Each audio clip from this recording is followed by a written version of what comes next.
Bienvenidos a Podcast, El Sonido del Vino, un podcast del Club de Amantes del Vino para todos los apasionados por este patrimonio cultural. Este programa es elaborado por el equipo de contenidos de la CAF con los periodistas Ana María Barahona y Alejandro Jiménez.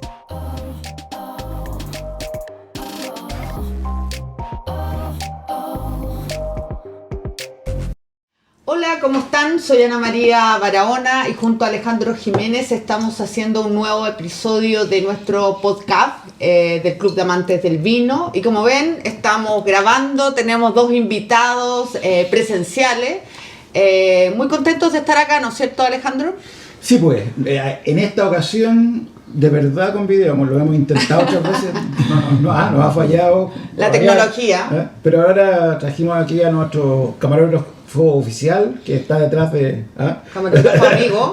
y además en el formato podcast que lo pondremos ahí en Spotify, que permite ambas cosas. Presentemos a nuestros invitados, pues. Presentemos. Estelares, ¿no? Imagínate. La verdad es que tenemos mucha suerte de contar hoy con la presencia de Héctor Rojas Barahona, viticultor de Viña Tabalí, y don Marcelo Retamal, socio de Viñedos de Alcohuas, y aquí presente también con su proyecto personal Reta. Bienvenidos los dos, muchas gracias. Gracias por la invitación. Gracias.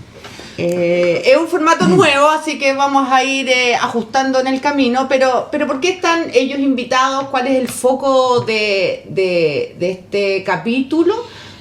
Vamos a cruzar el tema del Chardonnay. Fue el Día del Chardonnay hace poquito.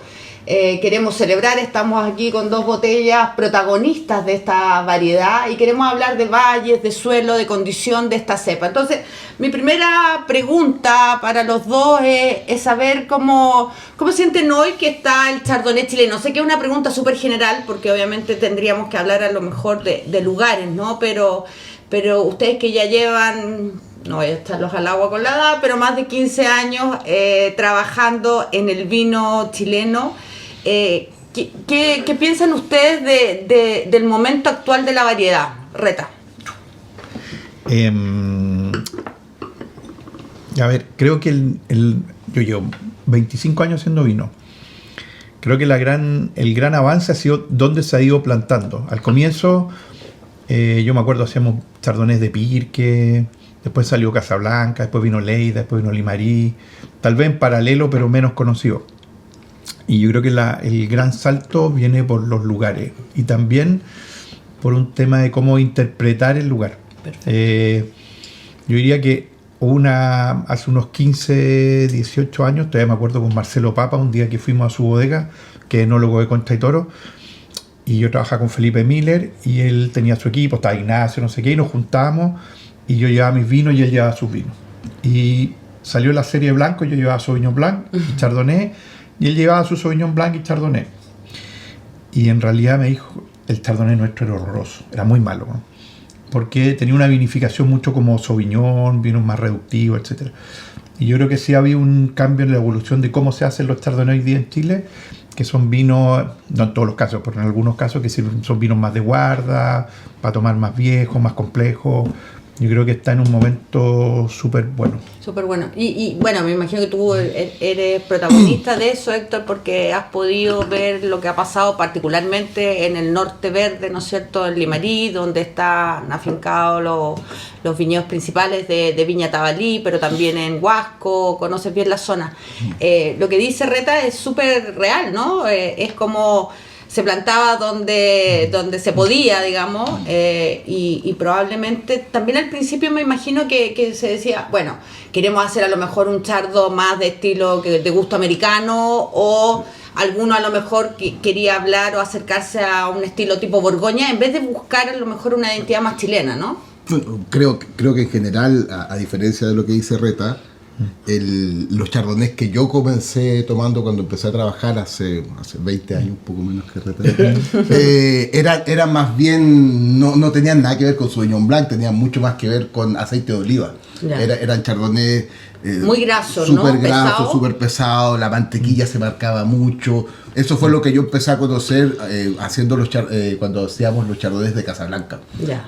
Incluso el manejo del viñedo, que es lo que me compete a mí, era un manejo de viñedo más parecido a una cepa tinta que a una cepa blanca. Perfecto. Era un manejo con restricciones fuertes de agua, con desojes de la zona de los racimos, Ya. es decir, buscando y forzando claro. una madurez que estaba por sobre lo lo natural en una zona de Casablanca, que si bien podía determinarse como fría, no era tan fría tampoco. O sea, madurez, maloláctica y barrica. Sí, y forzada la madurez, Claro. es decir, y forzando madurez con restricciones hídricas, plantando en laderas de suelo bastante pobres, de suelo donde efectivamente el tema del agua se transformaba en un gran problema.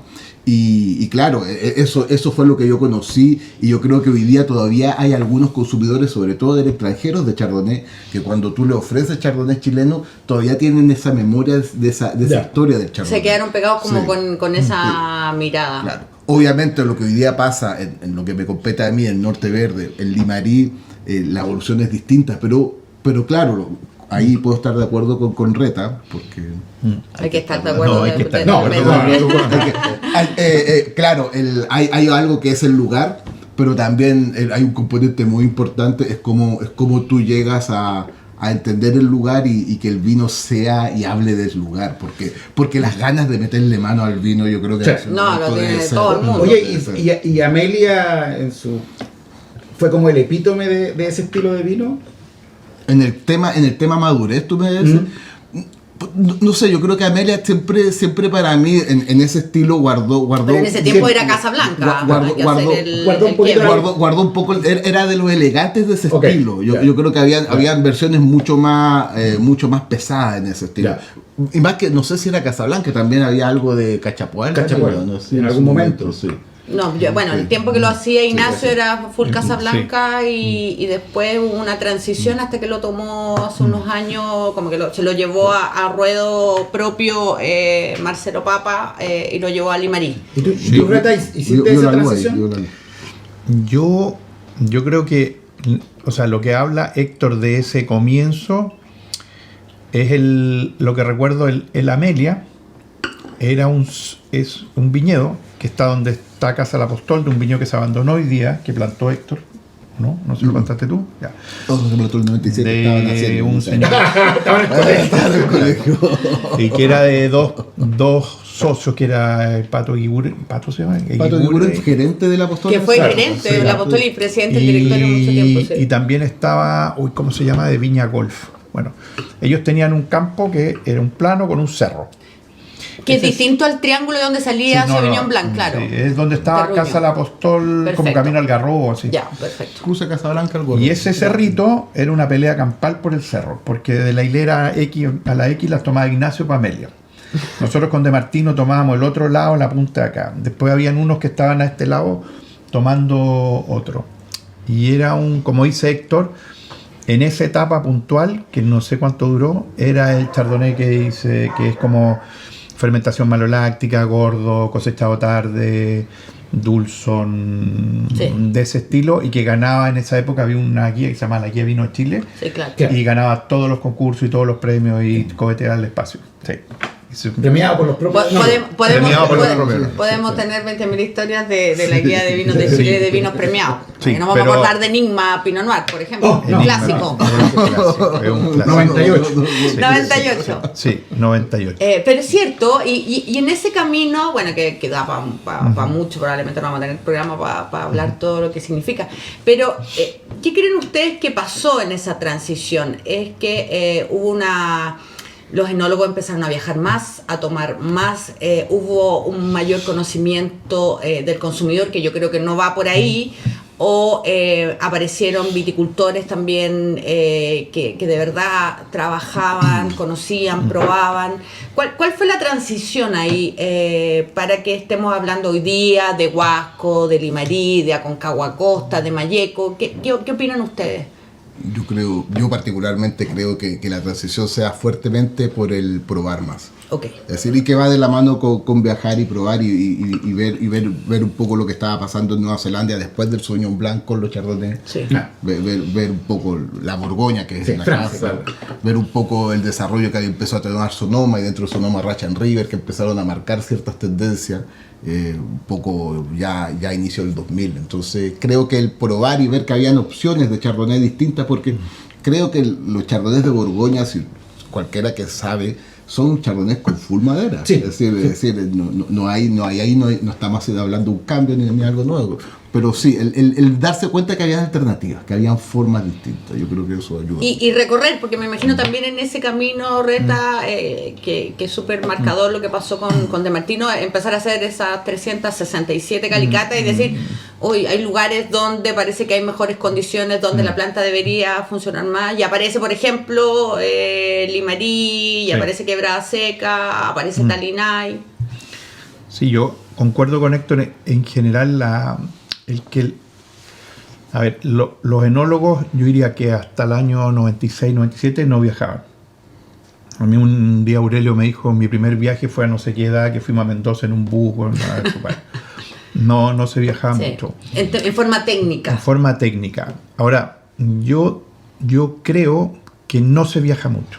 Yo creo que en Chile, no. Yo creo que en general hay una mirada del empresario, que el enólogo, una visión bien bruta, pero que el enólogo es un técnico, un empleado, que tal vez si es que yo le doy mucho vuelo, va a querer irse. Se va a ir a otra empresa, yo hice el gasto.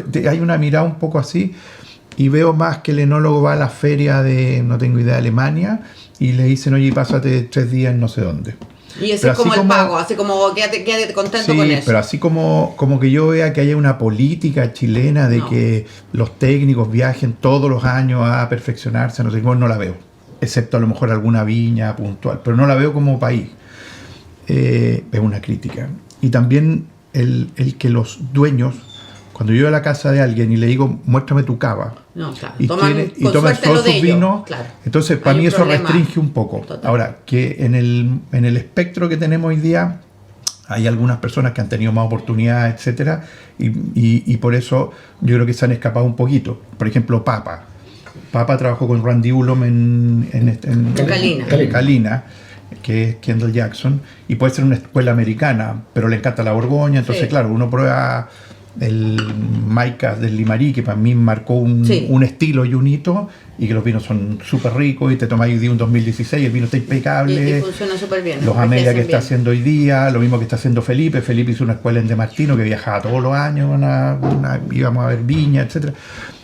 Entonces apoyando un poco lo que dice Héctor, pero lo veo masivo. Pero más que una política, yo creo que a lo que iba yo es que hay como un interés propio de personas en particular, de personas más que empresas, que empiezan un poco ese camino. Pero el camino va más por yo creo que por la llegada de Diego Edwards al sistema, que es muy positiva. Bueno, Diego Edwards. La posibilidad, claro. Diego Edwards es un dealer. Es un dealer.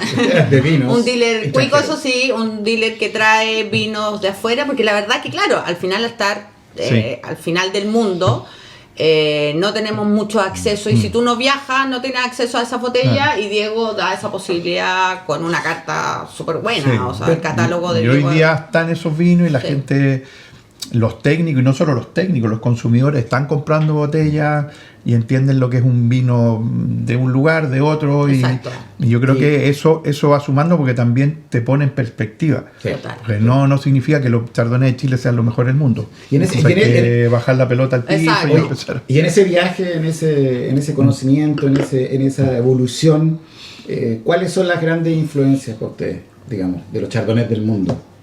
¿Qué una persona no se debería perder? O partamos acá de... A ver, podéis nombrar los mejores. Pero para ti, ¿qué te emociona, digamos, como chardonnay del mundo? A mí en el grupo de los chardonnays, más que Chassagne Montrachet, que son los que vayan a nombrar todo el mundo, Montrachet mismo, a mí me gusta mucho Meursault. Mucho más por el lado, por el perfil mucho más mineral que tienen, quizás un poquito más filoso. Siendo para mí Meursault como una versión súper acabada y súper pulida de lo que otra cosa es Chablis. Chablis quizás es la versión demasiado primitiva de un poquito de más la ruda, frescura, ¿no? de ruda, Sí. Eso Claro. para mi gusto. ¿Y a ti, Reta? A ver, yo me voy a ir un poquito. Primero, a mí en el Chardonnay, si me preguntáis quién... A ver, nadie se levanta en la mañana y se le ocurre cómo se hace un Chardonnay de un estilo o de otro. Sí. Alguien te explicó, no significa copiar, alguien te mostró, de manera que con esa herramienta tú podías interpretar un lugar.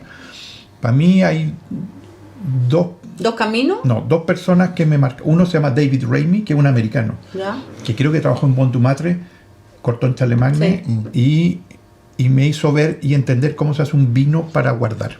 Ok. Y que O sea, para ti la variedad, además, sí. lo O sea, tiene que sienta la esa variedad. cualidad. Pero para mí es muy importante hoy día que yo haga un Chardonnay y la botella la destapen en 15 años y esté impecable. Y eso es Con la evolución propia de esos 15 años. pero que el vino no esté oxidado, que no huela a piel de naranja, no sé qué. Y hay un tema ahí de cómo manejarlo, cómo elaborar y cómo interpretar un lugar así. Después, Papa que me aterrizó, que me dijo que mi Chardonnay era una mierda, entonces le dije ya, es bueno. Sí, siempre es bueno que te digan que estás haciendo mal la pega. Bueno, horrible, ya. Y después los estilos de vino, yo creo que son, por ejemplo, vinos Bon Dumatre, Cortot Charlemagne. Sí. Al final uno siempre se la Borgoña, ¿sabes el problema? Sí.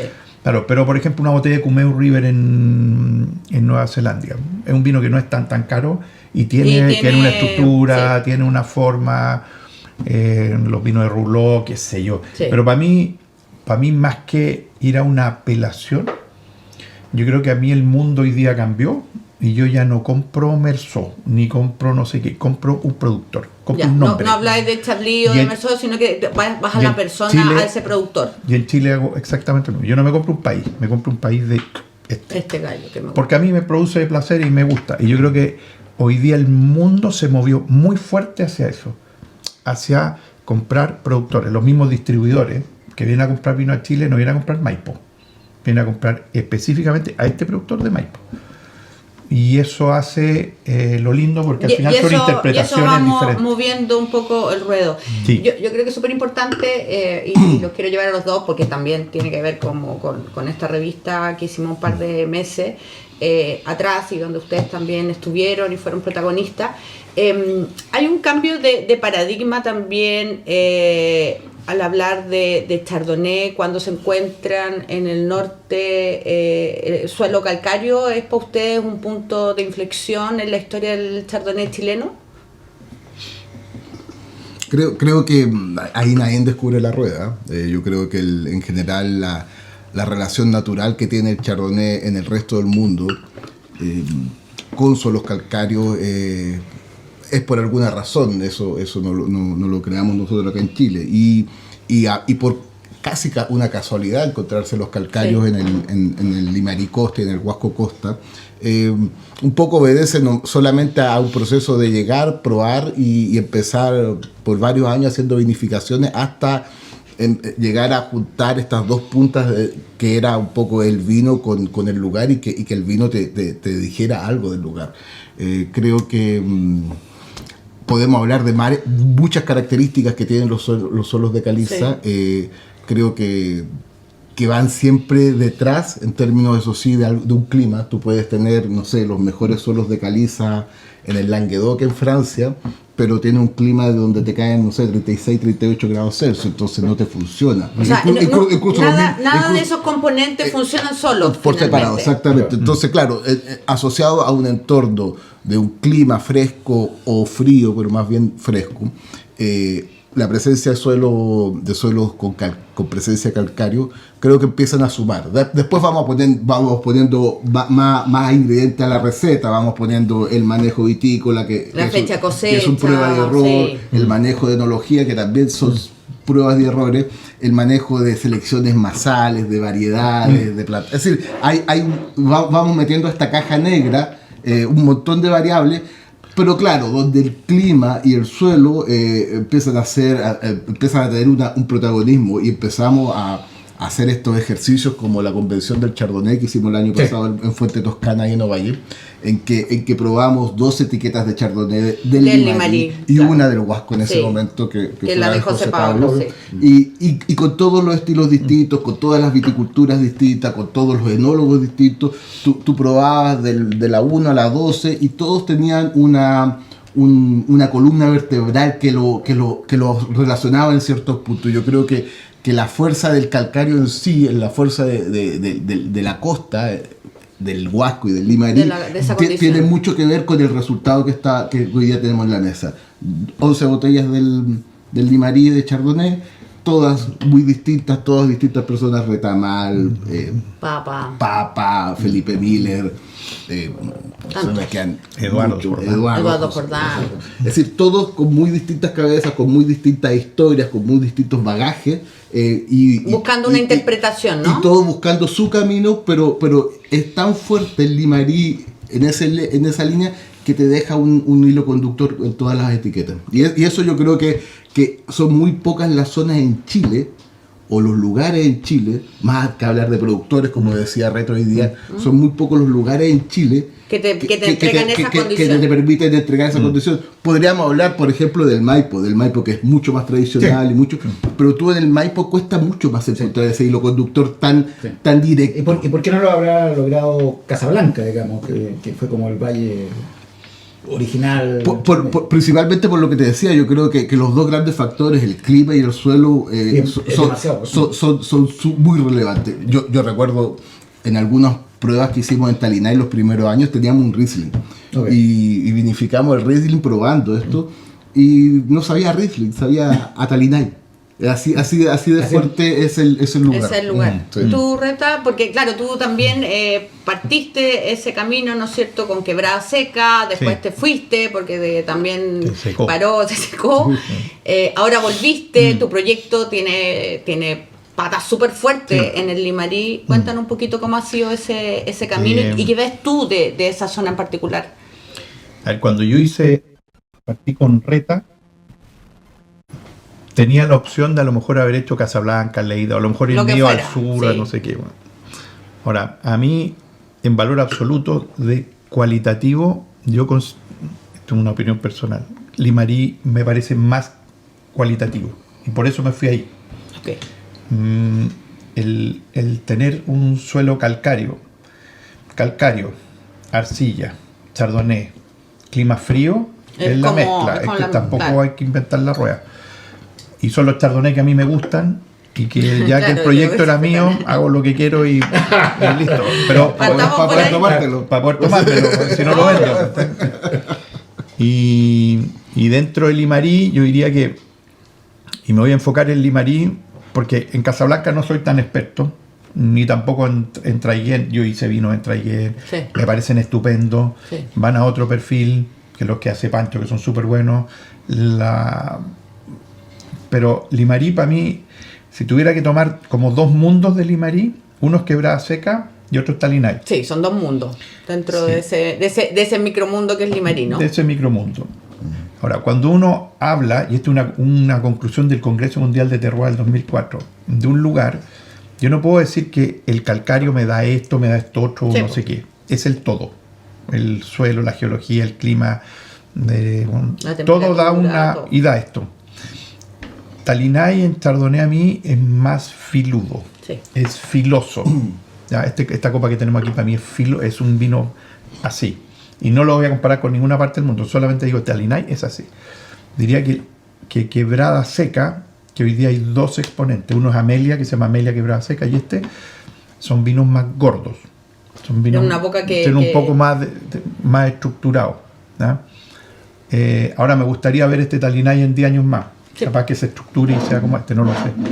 Pero lo veo un poco más así. No sé si es porque, claro, Talinay está mucho más frío que lo que es Quebrada Seca. Y bueno, y la condición de arcilla me imagino que también marca, ¿no, Héctor? Bueno, y también en la condición, es decir, yo creo que hay, por ejemplo, sacando Talinay de la ocasión, yo pruebo Reta y pruebo Amelia, que son condiciones muy similares. Pero son súper distintos también. también. Son súper distintos porque, Sí. porque como dice Reta, aquí, si bien yo me la juego y digo que el calcáreo es un factor súper importante, Sí. no es el único, pero es súper importante y súper relevante. Por eso un poco el ejemplo que tú ponías de Casablanca. Si bien es uno de los factores muy importantes, también hay otro factor súper importante que un poco la cabeza de cada enólogo.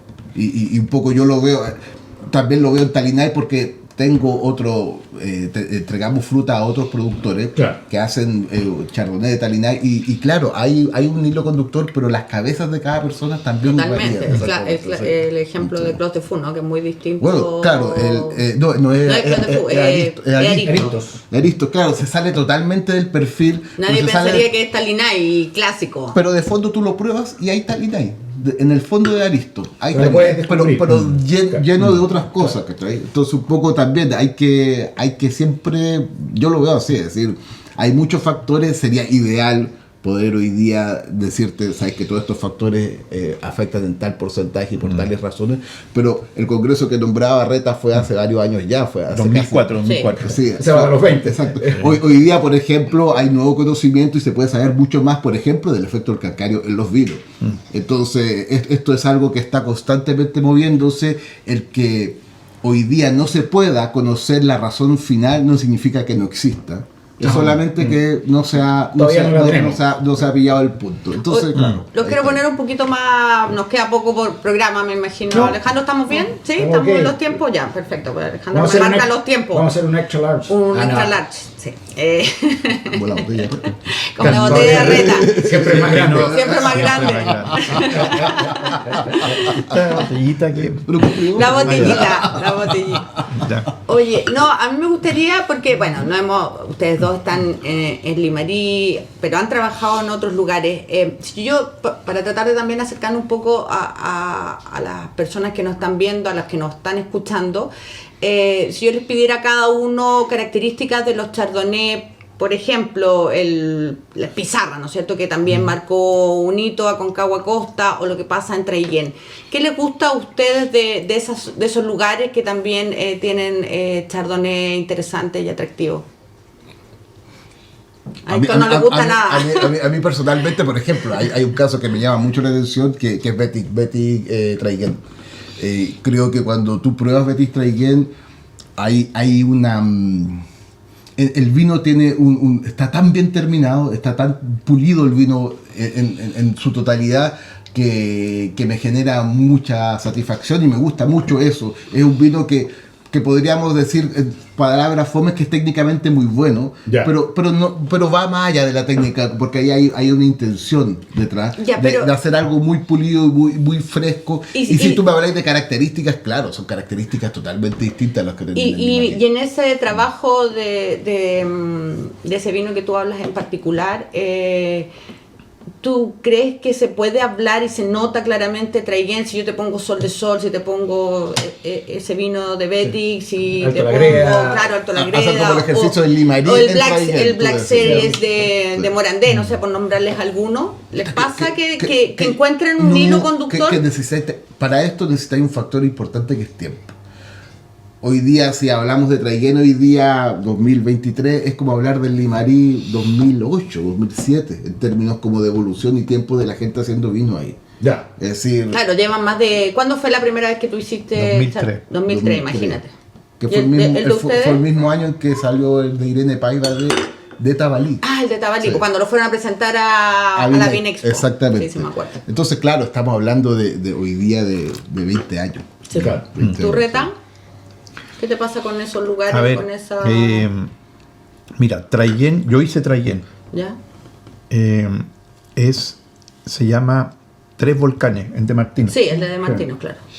Sí, yo lo describiría como un vino de boca. Es un vino que tiene Que una... le fue súper bien en la mesa cata cuando recién salió. Sí. Sí. es un vino que tiene una boca, por lo menos lo que hacía yo. Sí. Esta es mi interpretación, Sí. después de hablar la de Pancho, que es distinta. Mi interpretación era un vino con mucha boca, lo hicimos full malo láctica, porque es una zona que tiene una acidez muy alta. Madura, o sea, Traiguén se cosecha en abril y Limarí se cosecha a fin de febrero. Estamos hablando de dos mundos aparte. Sí. Por lo tanto, a mí es un vino mucha potencia, mucha grasa, mucha acidez, lo que yo hacía en De Martino. Y como dice Héctor, creo que Pancho es súper fino, por lo tanto lo trabaja de una manera tal vez no tan grande y se va un poco más, no a esto, pero un poquito más grueso, pero en ese estilo. En esa verticalidad. Claro. Y eso para mí es Traillén, y hoy día está... Ahora, yo lo que he probado de Traillén, lo de Sol de Sol, a mí me encantan los jóvenes de Sol de Sol. A veces los viejos... Encontré que era mucho, con mucho malo, con mucha barrica. Para mí se me han... He encontrado algunas botellas buenas, pero a veces me pasa que se van un poquito a la piel de naranja, un poquito a la oxidación.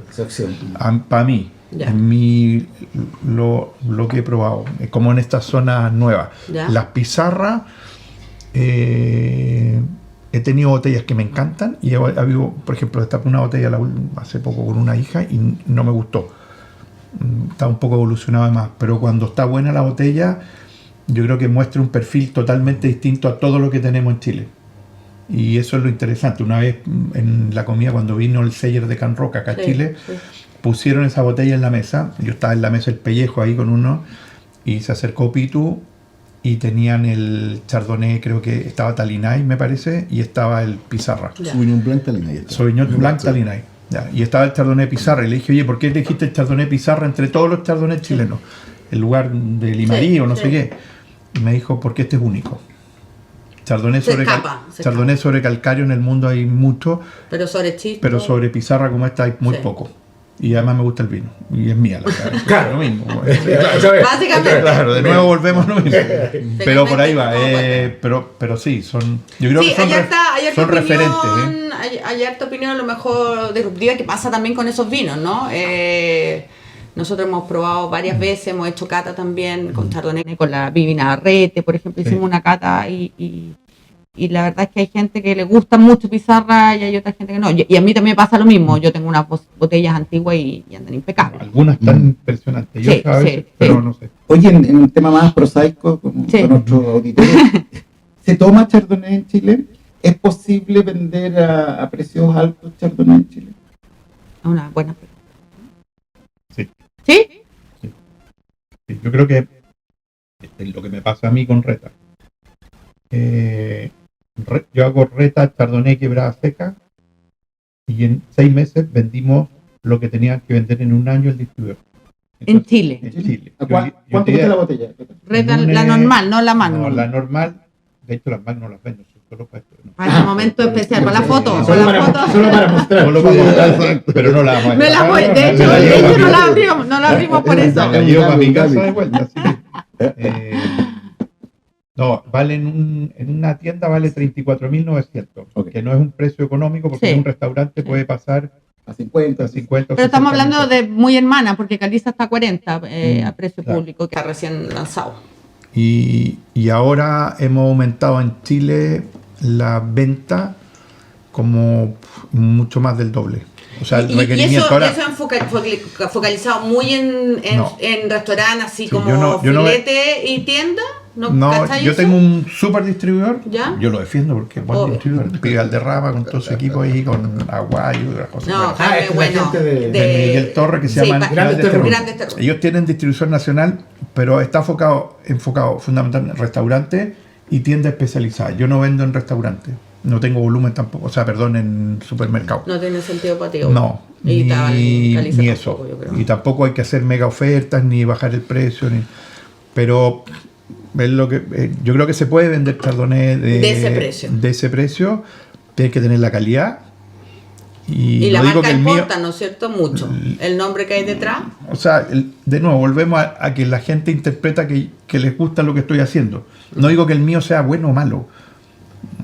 Pero hoy día sí hay un valor empírico que se vende y se puede vender. ¿Y tú, Héctor?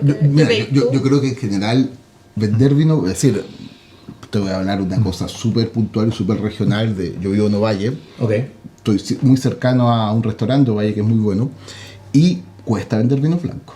Es decir, ya no estamos hablando ni de Chardonnay, es decir, En general. si tú me dices que en general el público que llega a Te va a pedir una copa de vino lo tinto. primero que hoy día es muy fuerte, por ejemplo, la demanda de Carmener. El chileno está pidiendo Carmener en los restaurantes. Hace rato. Veo otros restaurantes en Santiago de gente conocida, amigos, que también son vinos que se están moviendo muy fuerte.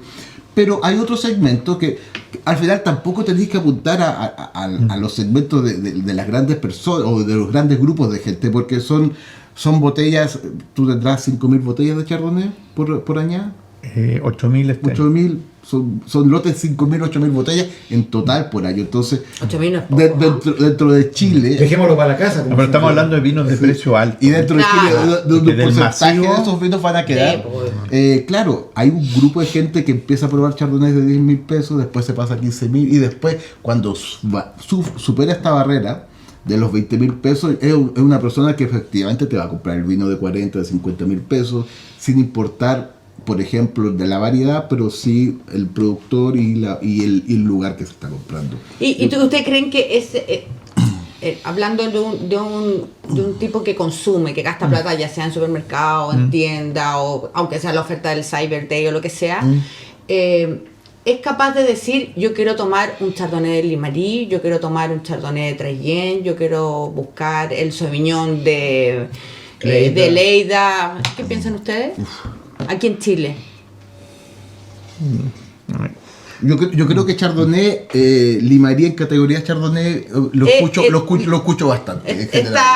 Hay una categoría Limarí Chardonnay que está bastante interesante y la gente va pasando de uno a otro y se termina quedando con uno, con otro, con otros dos. Es decir, ayer en el día del Chardonnay veía una publicación que estaba Reta, que estaba Caliza y que estaba JP Martin en una misma publicación, aduciendo a que era Muy bien, lo que servicio ellas sommelier. preferían. Entonces, claro, yo creo que va por ahí. Oye, Bueno, algunos tips sobre estos vinos que tenemos aquí en la mesa. Sí. Este es 2023 que estamos Este es un lanzamiento. 2024 y saca, 24, 22. Oye, el primo trajo. Próxima semana Traigo sale el 24. 22 retas, así que no hay mucho tranquilo, sale el 21. Ah, van a salir juntos. No, Oye, sí, bueno, Caliza es el Una guarda de lanzamiento, botella, Héctor, ¿no? así que cuéntanos un poco de Caliza. Bueno, Caliza, nosotros venimos haciendo Chardonnay desde el 2009 en Talinay. Siempre en este viñedo hemos buscado en forma súper simple los lugares calcáreos. Dentro de un viñedo que es calcáreo hemos buscado siempre esta ladera más calcárea, la zona posiblemente que tenga más fría, asociada principalmente a las corrientes de vientos que ocurren en el viñedo. Y en el camino hemos tenido muchos accidentes, la verdad. El principio fue re duro. Fueron muchos accidentes. Y el cuartel de Caliza en particular fue uno de los cuarteles muy accidentados por el periodo de incremento de las salinidades. La salinidad del agua con que regamos es muy alta en ese viñedo. Si hay alguna de las características de minerales que aporta el agua al suelo, que hoy día podemos hablar de mineralidad, Sí. De verdad. que efectivamente se correlacionan a algo que puedes encontrar en el vino, es el cloruro de sodio, que es la O sal. sea, no ha sido otros. No ha sido otro, no, exactamente. Es el cloruro de sodio y los vinos empezaron a partir. Al comienzo era muy interesante tener sal en los vinos, pero en algún momento empezaron a ser muy salinos y la planta en Sufre. sí empezó a tener problemas de intoxicaciones por el exceso de estos elementos. Y este cuartel estuvo muy afectado por eso. Ok. Por lo tanto, muchos años este cuartel no produjo casi nada y lo que producía no era bueno, la verdad. Pero estaba en una zona muy cualitativa, era la misma ladera calcárea donde tenemos Pai, donde tenemos Sauvignon Blanc, Talinay, donde teníamos los otros lotes de Chardonnay Talinay. Entonces, de alguna manera, sabíamos que estaba en un buen lugar, pero por estas cosas de la vida había sido el cuartel que más había sufrido. Y después de 4 o 5 años de manejo, después del 2016, me acuerdo que un poco superamos esta problemática, el cuartel empezó a repuntar hasta la cosecha 2022, que es esta, en que ya teníamos un cuartel O sea, productivo. lograste cuidar a este bebé problemático y salió adelante. Sí. Oye, Como niño estrella. Oye, para la gente que sabe un poquito, que está ingresando al mundo, ¿qué le da el calcario a un chardonnay? ¿Cuál es la diferencia cualitativa?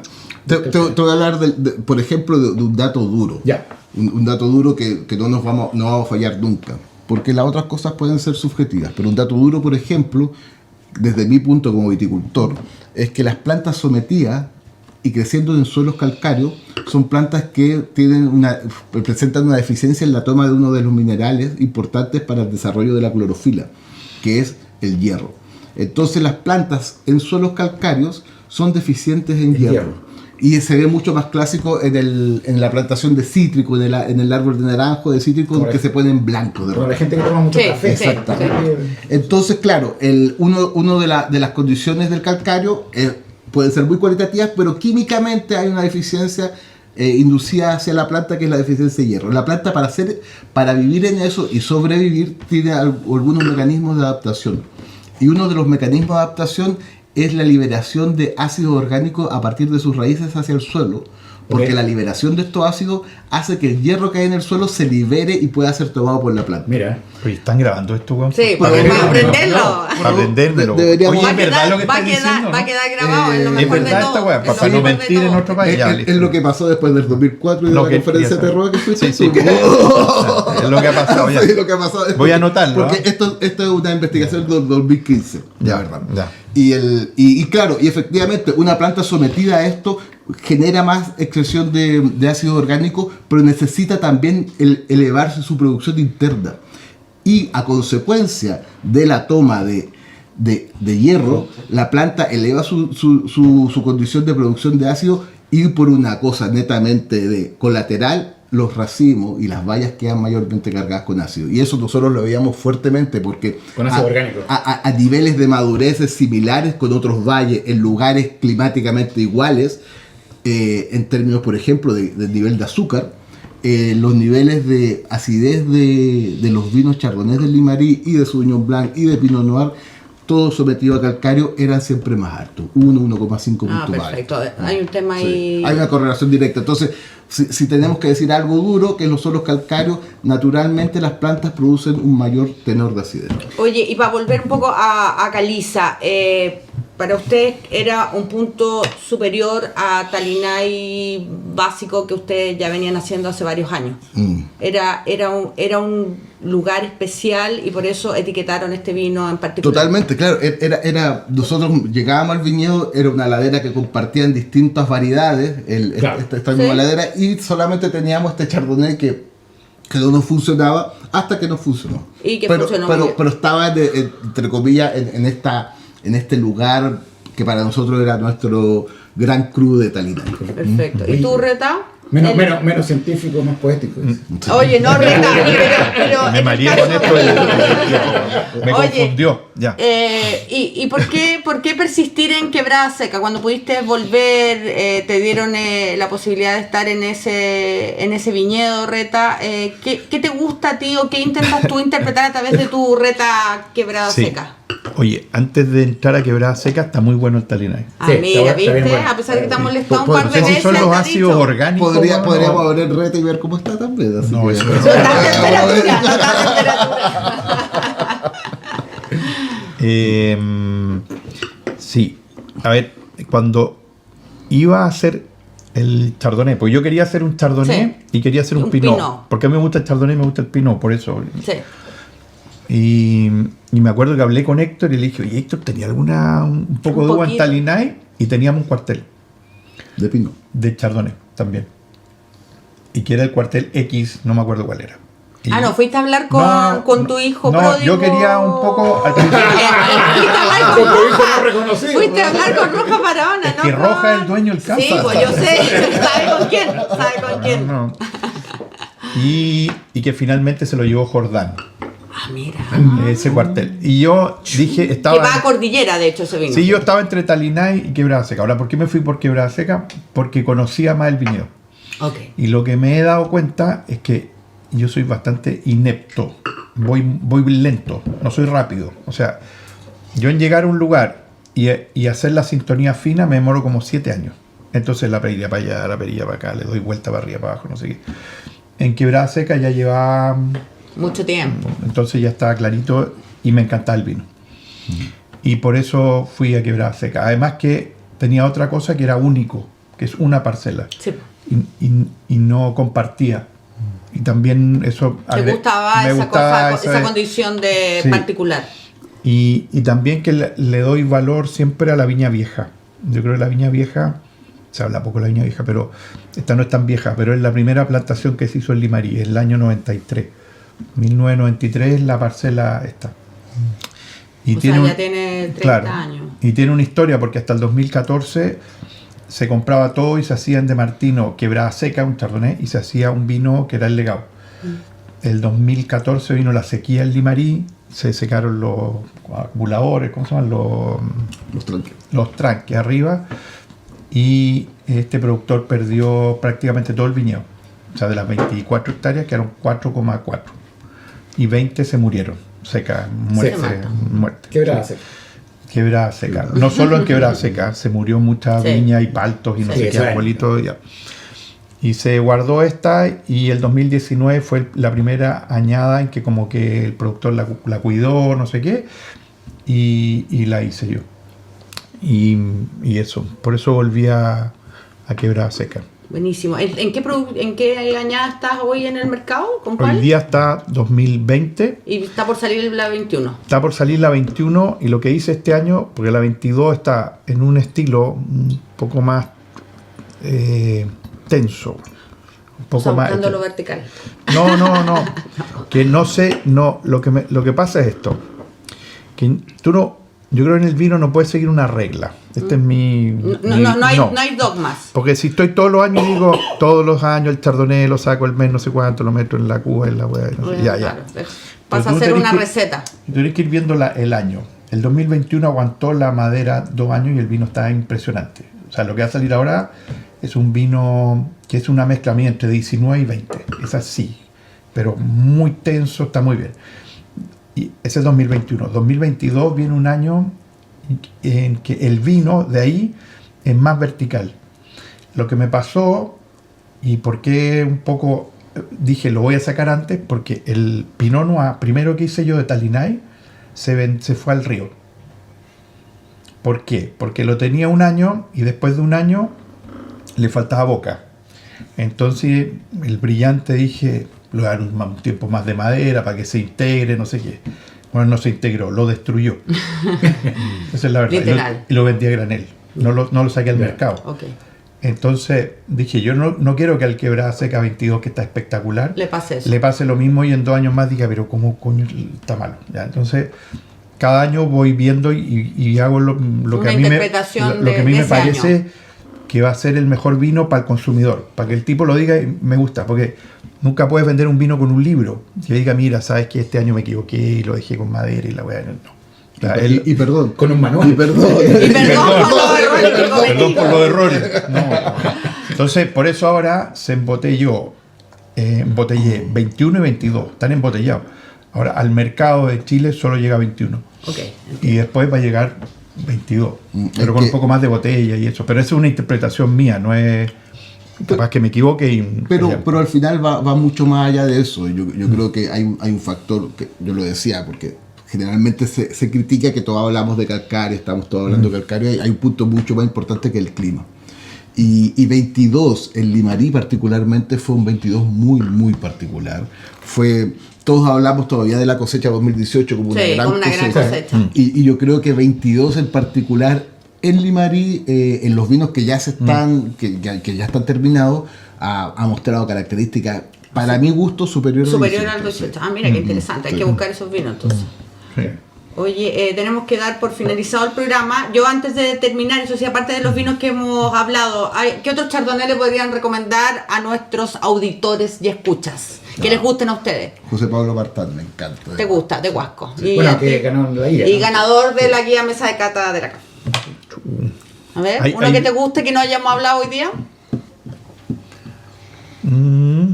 Tara Chardonnay. El Tara, de Huasco. Los los antiguos, no he probado los nuevos. Ya. Por ejemplo, 16, 17, si encuentro una De botella, Felipe, los encuentro todo eso, espectaculares. sí. Nosotros tuvimos el otro Sí, día pero- una comida en Ventisqueo y el Tara Chardonnay se lució el 21. Estaba Sí, súper me- rico. Y me para mi gusta gusto mucho. es el punto Que alto eso es, de Tara. Eso es. Huasco. Huasco. Con los dos de Huasco. Los dos de Huasco. Huasco viene ahí Viene fuerte. lento pero seguro.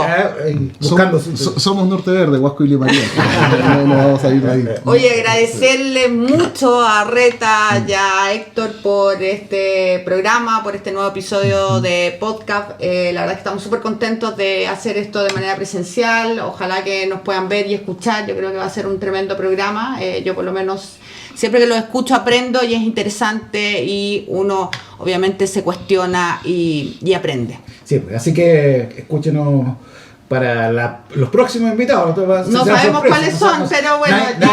Nadie nos ha dicho que sí. Va a ser Nadie nos ha dicho que sí. Le voy a despedir para No lo Roja para no lo podemos invitar en los próximos 5 años. Vamos a dejar la vara Oye, muy vamos a alta, pedirle a eso no se Reta, preocupe. vamos a pedirle Seguro a Reta mejores que nosotros. que nos cuente cómo estaba la botella en su casa. Lo vamos a saltar. No, Muchas salud, gracias. Salud. Salud, muchas gracias, chicos. Anita. Salud, ¿eh? Alejandro, gracias. Salud.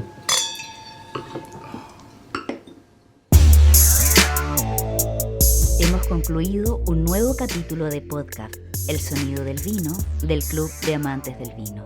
Nos escuchamos en un próximo capítulo.